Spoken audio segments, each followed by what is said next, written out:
رکوع سجدے میں 3 سے کم تسبیح پڑھنا۔ سنتوں میں رکوع اور سجدے کی تسبیح کی تعداد اگر 3 سے کم پڑھیں تو نماز ہو جائے گی کیا؟ عبد الرحمن فیصل آباد سے۔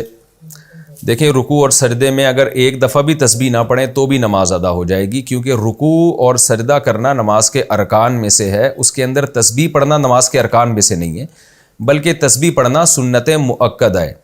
تو اگر ایک مرتبہ آپ نے تسبیح پڑھ لی تو سنت مؤکدہ ادا ہو جائے گی، 3 دفعہ پڑھنا سنت ہے۔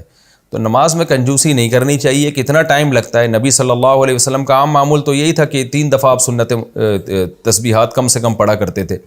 تو اس لیے تسلی سے سجدے میں 3 دفعہ سبحان ربی الاعلیٰ اور رکوع میں 3 دفعہ سبحان ربی العظیم یہ کم سے کم پڑھا کریں۔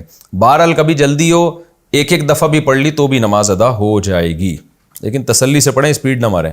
امام سے پہلے تکبیر کہہ دی تو کیا حکم ہے؟ ہم نے چند حضرات کو دیکھا ہے کہ ان کو نماز پڑھنے میں جلدی ہوتی ہے اور ایسی جلدی کی وجہ سے امام سے پہلے تکبیر کہہ لیتے ہیں، کیا ایسا کرنے سے ان کی نماز ہو جائے گی؟ ہدایت اللہ کشمیر سے نہیں ہوگی، کیونکہ امام مقتدی جو ہے وہ امام کے تابع ہے نا۔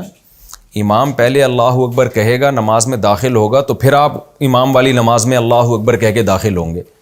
امام نے تکبیر پہلے کی، آپ نے پہلے کہہ دی تو اس کا مطلب آپ تو نماز آپ نے شروع کر دی ہے، امام بعد میں، تو پھر اقتدا کس کی ہو رہی ہے؟ تو اقتدائی فاسد ہو جائے گی، اس لیے نماز نہیں ہوتی۔ اور جن کو امام سے زیادہ جلدی ہوتی ہے وہ ویسے بھی بڑے بیوقوف ہوتے ہیں، اس لیے کہ سلام تو آپ نے جب ہی پھیرنا ہے جب امام نے پھیرنا ہے، امام سے پہلے تو آپ گھر جا نہیں سکتے، تو نماز ختم نہیں کر سکتے، تو جلدی کرنے کا فائدہ کیا ہے؟ تو عجیب سی بات ہے یہ۔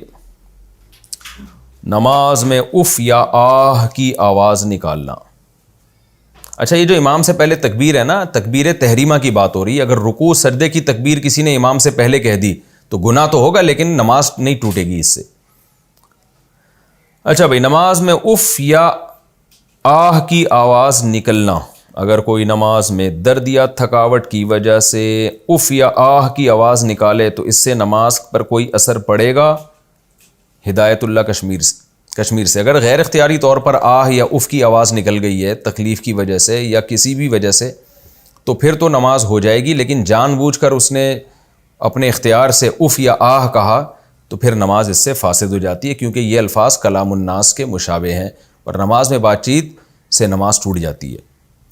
لیکن اگر اس کو قدرت ہی نہیں تھی یہ الفاظ روکنے پر، اتنی زیادہ تکلیف ہو گئی تو پھر انشاءاللہ نماز اس کی نہیں ٹوٹے گی۔